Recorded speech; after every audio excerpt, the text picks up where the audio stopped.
Bonjour, c'est Cryptoï, j'espère que vous allez bien. Aujourd'hui, on va parler de ETH, la crypto-monnaie de Ethereum, donc forcément l'Ether. Un de mes favoris, pour ne pas dire mon favori. Ils se battent en duel avec le BTC. Ils ont deux use cases différents, ils ont deux vocations différentes, ils ont deux utilités différentes. BTC est plus pour la monnaie, Ethereum est plus derrière la notion de programmabilité, ce qui va apporter les use cases à la notion de la technologie de la blockchain. Donc c'est vraiment cette schématique-là que j'aborde et dans lequel je vais aborder notamment Ethereum. Donc Ethereum, qu'est-ce que c'est ? Ethereum, c'est une blockchain qui à l'origine était en Proof of Work et qui est passée il y a peu avec The Merge en Proof of Stake, donc qui ne consomme quasiment plus d'électricité, je dis bien quasiment plus parce qu'il y a quand même une consommation, et qui a apporté quelque chose de très très fort dans l'univers de la blockchain et des crypto-monnaies en général, c'est la notion de programmabilité avec les smart contracts. C'est vraiment le principe. Ethereum, c'est une plateforme qui vous permet de programmer en Solidity. Ils ont inventé un nouveau langage qui permet d'effectuer des actions programmables sur la blockchain, sur les différents échanges, sur les différentes transactions, et ça s'appelle des smart contracts, et maintenant c'est devenu une norme, c'est quelque chose qui porte la norme, et beaucoup de blockchains que l'on retrouve sont ce qu'on appelle EVM compatibles. Alors EVM, c'est-à-dire quoi ? Ethereum Virtual Machine, ça veut dire qu'on peut porter une application qui est en Solidity, qui est valable sur la blockchain Ethereum, directement sur notre blockchain qui est EVM compatible. Donc c'est vraiment devenu un standard, et c'est devenu un standard aussi dans la TVL, donc c'est-à-dire la Total Log Value. Globalement, tout l'argent qui a été stocké, ça reste sur Ethereum majoritairement. On a d'autres blockchains qui gravitent autour, mais majoritairement c'est Ethereum. Et c'est pour ça qu'Ethereum a une place particulière dans l'économie de la blockchain, dans les avènements de la blockchain. C'est pour ça que The Merge était très important, je vais en revenir. Je vais réexpliquer un petit peu après pourquoi. Mais Ethereum a eu pour vocation de créer des applications, d'avoir en fait une plateforme de création d'applications, au départ principalement pour les paiements, pour l'argent numérique, mais pas que, on va beaucoup plus loin maintenant, et on utilise vraiment la blockchain, et je pense qu'on ira encore et encore plus loin au fur et à mesure. Mais donc du coup, le principe même d'Ethereum, c'est d'être un socle dans lequel les applications vont se construire, dans lequel on a les outils nécessaires pour pouvoir construire des applications et exécuter des applications. Donc c'est vraiment un ordinateur partagé, si je dois le schématiser de cette façon-là, dans lequel il est décentralisé, on peut lancer des applications, on peut y avoir accès, on peut exécuter des transactions, et le tout est accessible par tous ceux qui utilisent Ethereum.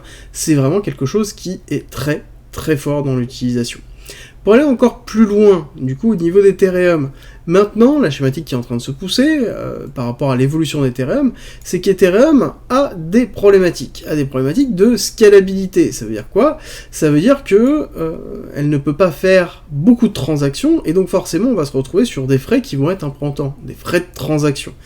Pour ce faire, il y a des évolutions qui vont arriver, avec des évolutions à travers le sharding qui vont permettre de pouvoir faire plus de transactions par seconde, mais la schématique pure qui est en train de se mettre en place, c'est qu'Ethereum est la base, et le socle décentralisé qui permet justement de pouvoir verrouiller les transactions et qui apporte les briques fonctionnelles, et par-dessus on va avoir les layers 2, les layers 3, qui vont permettre d'avoir la scalabilité et d'avoir justement la possibilité de regrouper un certain nombre de transactions.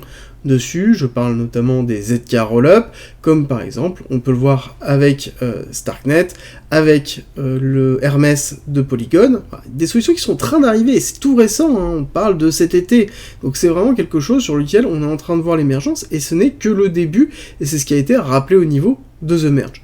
Pour vous redonner encore un autre point, c'est que je vous rappelle que Ethereum, c'est celui qui a créé notamment les NFT, qui a permis la façon de faire les NFT, et qui a permis aussi maintenant les Soulbound tokens, qui est une nouvelle forme de token qui permet de faire pas mal de choses. Globalement, Ethereum est moteur sur toute l'avancée réelle des utilisations et de l'utilisation de la blockchain, et c'est une des forces d'Ethereum. Alors maintenant, je vais revenir sur The Merge. The Merge, c'est quelque chose qui est vraiment important au niveau d'Ethereum, parce que c'est le passage de Proof of Work en Proof of Stake. Ça a trois choses. Premièrement, c'est que ça a permis de passer d'un consensus à un autre, et le fait de passer en Proof of Stake permet notamment la suite des développements qui sont prévus avec la notion de scalabilité, la refonte de l'EVM, enfin de la machine virtuelle Ethereum, de plein de choses, et si on n'avait pas fait The Merge, on n'aurait pas pu avancer. Donc c'est vraiment le début d'un chemin d'évolution pour Ethereum. Le deuxième point, c'est que ça a modifié directement la tokenomics de Ethereum. Je vous explique pourquoi. Ethereum avant était inflationniste, c'est-à-dire qu'on créait tout simplement des nouveaux Ethers. À chaque bloc qui était créé, nous avions des nouveaux Ethers qui étaient créés pour pouvoir rémunérer les mineurs. Les nouveaux Ethers qui étaient créés, il y en avait à peu près par jour, 15K, quelque chose comme ça, qui étaient créés systématiquement, parce que le fait de miner, la notion de proof of work, ça veut dire qu'on doit acheter des cartes graphiques, on doit consommer l'électricité, ça coûte cher, donc pour rémunérer les mineurs, on doit créer beaucoup. Donc on a quelque chose qui était ultra inflationniste. Le fait de passer en proof of stake, c'est simple, on est passé de 15K à 1,5K, d'accord ? On a divisé quasiment par 10 la génération d'Ethers journalière. Donc ça veut dire aussi que derrière, il y a une pression vendeuse qui n'existe plus, qui n'existe quasiment plus. Et même pour aller plus loin, il y a eu la modification de l'EIP qui avait été faite, qui permet globalement de faire plusieurs choses, qui permet de brûler un certain nombre d'Ethers, donc ça veut dire le fait de détruire un certain nombre d'Ethers, de sortir du maximum supply un certain nombre d'Ethers, pour pouvoir justement diminuer la total supply. Et là, quand on rajoute la diminution du nombre d'Ethers générés, plus le burning qui est effectué, on voit réellement qu'on a une consolidation du nombre d'Ethers qui est quasiment fixe et qui sera déflationniste si jamais on utilise beaucoup le réseau, et qui sera légèrement inflationniste, voire pas du tout, si jamais on utilise assez peu le réseau. Donc on a une forme de stabilité qui est en train de se faire, qui est comme si on avait un nombre fixe. Sauf que ce nombre fixe, ce qui est intéressant, c'est qu'il n'est pas fixe, et il s'adapte à l'évolution de la chaîne, et c'est même une des meilleures solutions qu'on puisse trouver à l'heure actuelle. Par contre, la troisième chose, c'est que, étant donné qu'on a changé en proof of stake, on a aussi changé le paradigme de la complexité de pouvoir miner de l'Ethereum. C'est-à-dire que pour miner de l'Ethereum, pour avoir un nœud, ça coûte assez peu cher, la construction du nœud, ce n'est plus comme avant où on devait acheter des cartes graphiques, avoir un rig et mettre en place un deal, en tout cas avoir un deal à peu près correct en termes d'électricité. Ce n'est plus possible ça, c'est-à-dire que on est obligé d'avoir du stacking, donc on est obligé pour faire un nœud d'avoir 32 Ethers. 32 Ethers, c'est un coût qui est quand même conséquent. Alors il y a d'autres moyens de le faire, vous pouvez déléguer vos Ethers à quelqu'un qui possède un node. C'est ce que beaucoup de personnes font, parce que maintenir un node actuellement, c'est pas compliqué, mais ça demande un peu de connaissances et ça demande un petit peu de gestion, alors que, bon, un rig, il y a quand même il y avait 600, 700, 800 vidéos qui vous montraient comment le faire, qui vous expliquaient, globalement c'était assez simple, il y avait un OS à installer, enfin globalement, c'était assez simple. Maintenant, on a quand même une forme de complexité qui peut se faire, et surtout, on a la notion de sensor resistant, qui est censé être présent dans Ethereum, dans le light paper, dans le complexe même de création, qui est remis en cause. Pourquoi ? Ça, je vais vous expliquer tout simplement. C'est que, à l'heure actuelle, il faut avoir 32 Ethers. Il y a beaucoup de personnes qui préfèrent déléguer leurs Ethers à quelqu'un qui en a 32. Donc ça sous-entend quoi ? Ça sous-entend que on a beaucoup de concentration d'Ethers chez certains validateurs, et que ces validateurs sont des entreprises, alors pour ne citer qu'elles, mais on va voir Coinbase par exemple, qui sont statuées par exemple en Amérique, et dans lequel on va avoir une concentration des transactions qui vont être effectuées. Et ces validateurs qui sont authentifiés vont avoir aussi une pression du gouvernement qui peut être effectuée. Et ça, c'est très très important de le retenir, c'est la notion de censorship qui va vraiment jouer, et sur lequel ça va être vraiment le paradigme qu'il va falloir dépasser. Alors du coup, il y a des propositions qui sont effectuées, il y a plein de choses qui sont effectuées, donc ça c'est vraiment le paradigme qu'il va falloir dépasser pour pouvoir garder cette notion d'incensurabilité. La deuxième chose, c'est la notion de lieu dans lequel les nodes sont effectuées.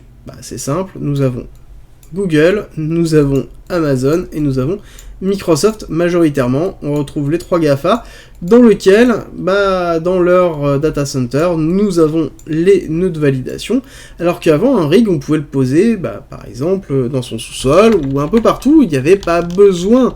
Là, actuellement, la facilité fait que, on va aller chercher dans un GAFA, et on va mettre. Donc ça veut dire que la répartition, aussi, des nœuds de validation, ne sont pas partout. Et c'est aussi une des complexités de la notion de Proof of Stake qu'il va falloir dépasser. Mais encore une fois, ce n'est pas gênant, parce qu'il faut avoir une vision sur le long terme. La vision sur le long terme, c'est que le réseau lui-même va s'adapter, va se faciliter. Il peut avoir aussi des évolutions au niveau du réseau qui vont permettre de faire ça. Et pour moi, j'ai tendance à penser que c'est quelque chose qui est pris au sérieux par les équipes de développement d'Ethereum, et sur lequel il commence à avoir déjà des solutions qui sont effectuées. Donc pour moi, voilà.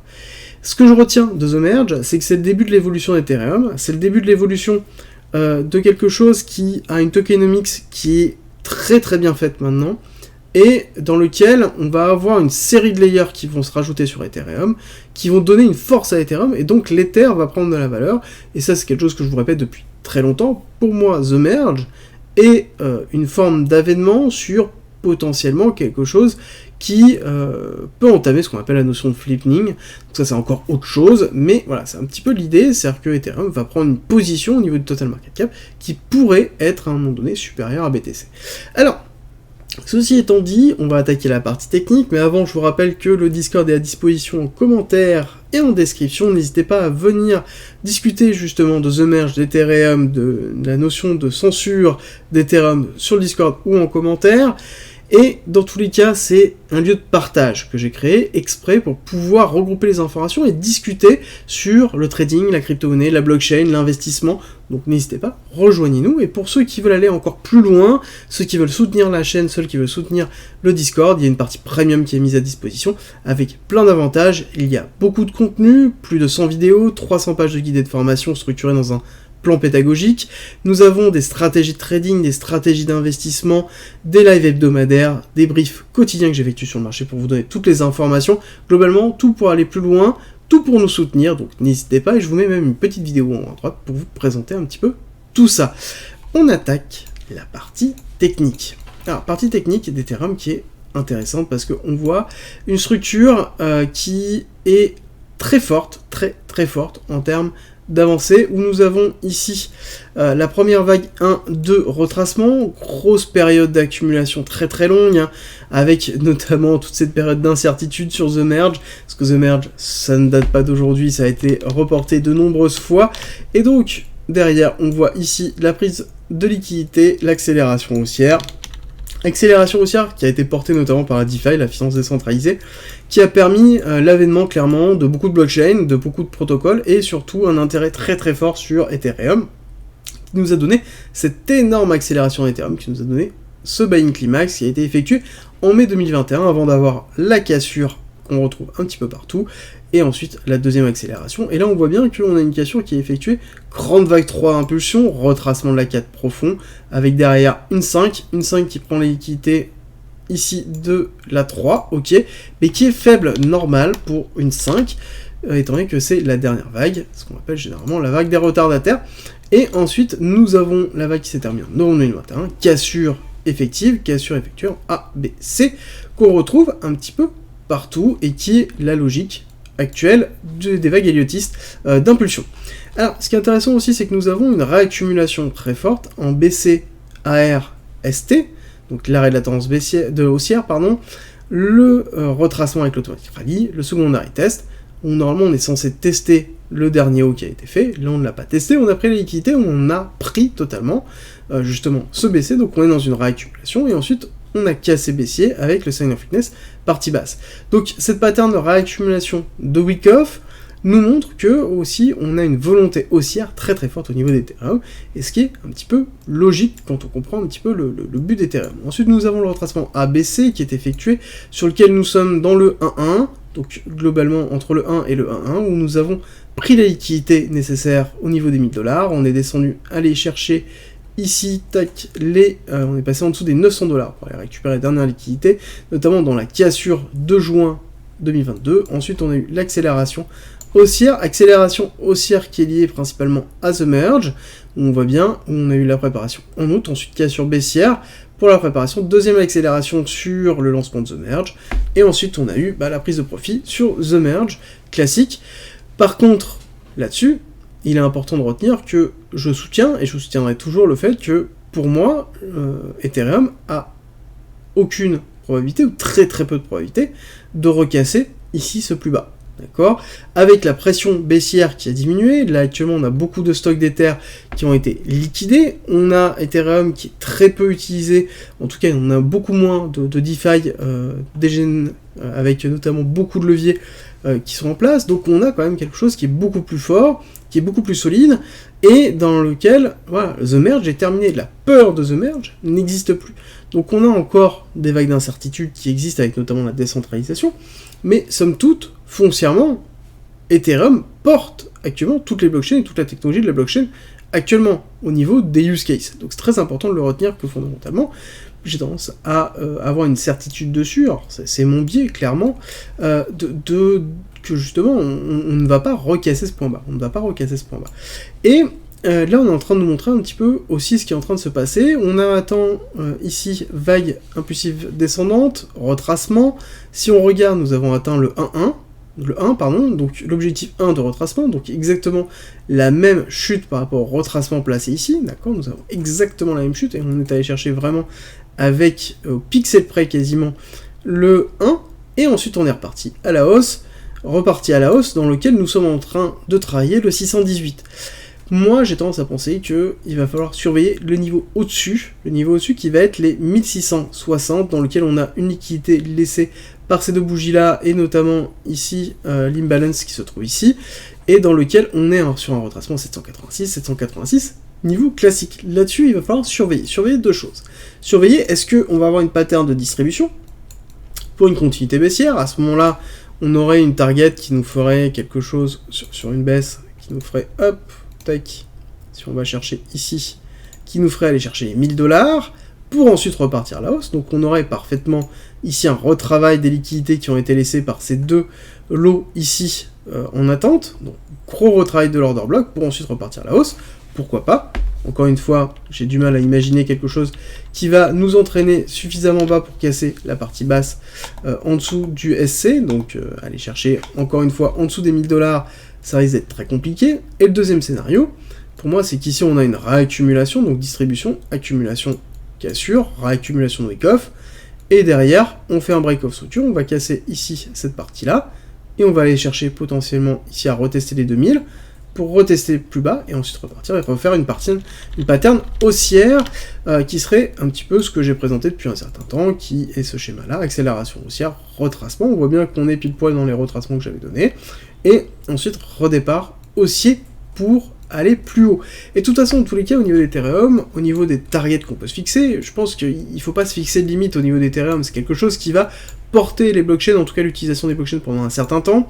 On a l'habitude de voir une grande vague 1 et un retracement de la 2 qui nous amènerait sur une grande 3 pour un prochain bullrun, un Ethereum à 8500, mais un Ethereum à 10 000 ne me choquerait absolument pas sur une fin de prochain bullrun, voire même plus. Pour moi, si jamais on a le flipping qui se passe, qu'on n'a pas de gros problèmes, bon, bah en l'occurrence, Ethereum continuera son bout de chemin et suivra, voire dépassera BTC, parce qu'à un moment donné, la blockchain, il y a la valeur, oui, qui est portée par BTC, mais on a aussi les use cases qui sont portés par Ethereum. Et si on regarde ici Ethereum BTC, je vous le présente régulièrement dans la quotidienne, bah on voit que ici on a une surperformance de Ethereum par rapport à BTC. Pour rappel, on a l'Ether, le cours de l'Ether divisé par le cours du BTC, donc si on pousse à la hausse, ça veut dire que l'Ether surperforme ou que le BTC sous-performe, mais dans tous les cas, ça veut dire que l'Ether prend de la valeur plus rapidement que BTC. Et ça se voit aussi dans la dominance, donc dans la représentation du poids de la capitalisation de l'Ethereum sur la totalité des cryptos. On voit que Ethereum continue à progresser, continue à avancer. Et ça, c'est vraiment important parce qu'en plus, il emmène beaucoup d'altcoins avec lui, parce que beaucoup d'altcoins reposent sur Ethereum, que ce soit pour ses use cases, pour sa communauté, pour plein de choses, pour sa DeFi, bien évidemment. Donc là-dessus, il faut vraiment garder en tête que le prochain vecteur d'accélération pourrait ne pas être BTC, mais pourrait être Ethereum. Actuellement, il y a tout qui est en place, et c'est une des théories, en tout cas que moi je suis. N'hésitez pas à me dire ce que vous en pensez en commentaire, et sur Discord, et n'hésitez pas aussi à faire un petit pouce bleu, un petit repartage, ça fait toujours plaisir, et je vous dis à très vite.